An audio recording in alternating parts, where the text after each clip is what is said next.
Thank you.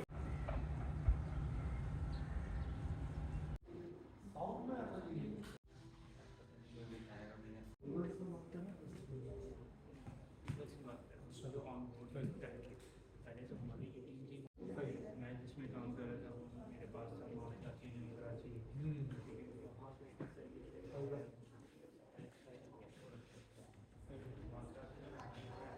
मरहला 2, pen का मुआयना। टिर्जी pen को रेफ्रिजरेटर में से निकालें और रूम टेम्परेचर पर आने का इंतजार करें। टिर्जी पेन को पैक से निकालें। पैक खोलने के बाद सील्ड कार्टन से निकालें। मरहला 3, पेन का मुआयना। सही दवा और खुराक की तस्दीक के लिए पेन का लेबल चेक करें और ये भी कि दवा की मियाद बाकी हो। इस बात को यकीनी बनाएं कि पेन खराब ना हो और बंद हो। मरहला 4, इंजेक्शन की जगह टर्जी को पेट के इर्द गिर्द या रानों की जिल्द या किसी और की मदद से बाजू के पिछले ऊपरी हिस्से पर लगाया जा सकता है। इंजेक्शन लगाने की जगह हर हफ्ते तब्दील करते रहें। आप जिस्म के एक ही हिस्से पर इंजेक्शन लगा सकते हैं, मगर हर बार इंजेक्शन की जगह तब्दील करें। मरहला 6, पेन की तैयारी। पेन के कैप को हटाएं। इस चीज का ध्यान रखें कि पेन का कैप हटाते हुए कैप का रुख नीचे की तरफ हो। पेन की सुई को ना छुएं और ना ही आंखों की तरफ सुई का रुख करें, ना इसको आगे से प्रेस करें। मरहला 7, इंजेक्शन लगाना। जिल्द पे पेन को 90 डिग्री पे पेन के बेस को अपनी जिल्द के मुखालिफ मजबूती से दबाएं और दबाव को मुसलसल बरकरार रखें। इंजेक्शन लगाने के दौरान आपको 2 मरतबा क्लिक की आवाज सुनाई देगी।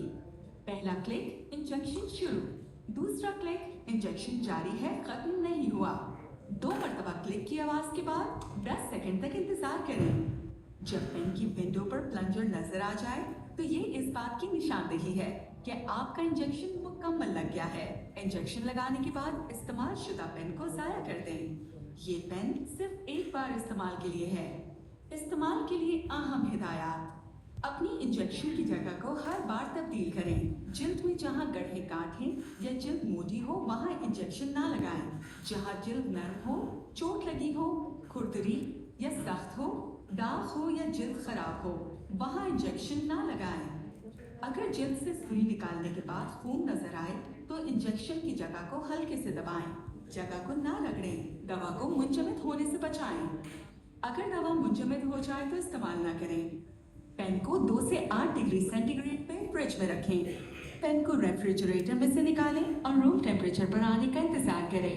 पेन हमेशा ऐसी फार्मेसी से खरीदें जहां पेन फ्रिज में रखा हुआ हो। पेन का इस्तेमाल आसान और महफूज है।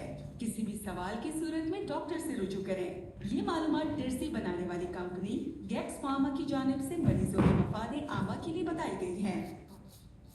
आपका when you will eat lean protein meal, जब हम लीन प्रोटीन मील खाते हैं ना तो उसके बाद वी फील जो हमें फीलिंग आती है वो होती है GLP-1 की।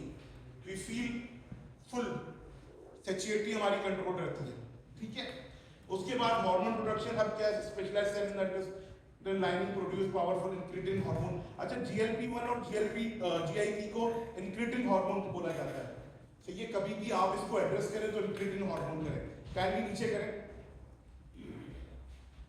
अब the metabolic regulator, glucagon like peptide stimulate insulin secretion, suppress glucagon. अब ग्लूकागॉन क्या होता है? ग्लूकागॉन हमारा वो हार्मोन होता है जो ब्लड शुगर लेवल आपका बढ़ाता है।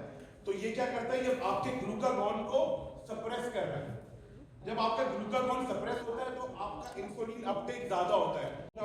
जो है स्ट्रक्चर वो ब्रॉड होता है, उनका मसल मास जो है ना वो 40-45 kg होता है।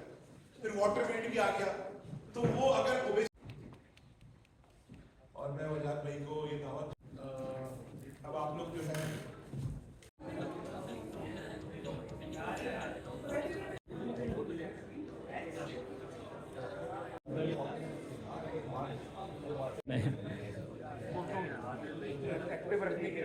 पूरे हाल की होगा ना।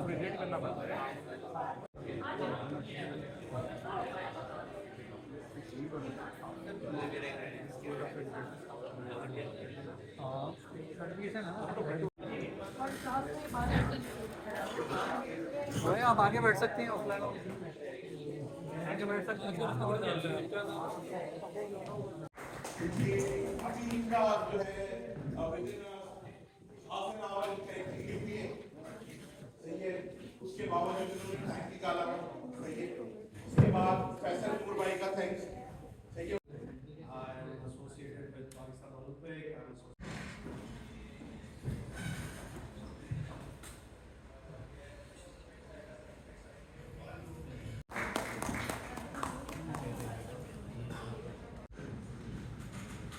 अच्छा, अब बड़े राइट टाइम पे जो है रेहान भाई आए, तो कुछ चीजें हैं मेरे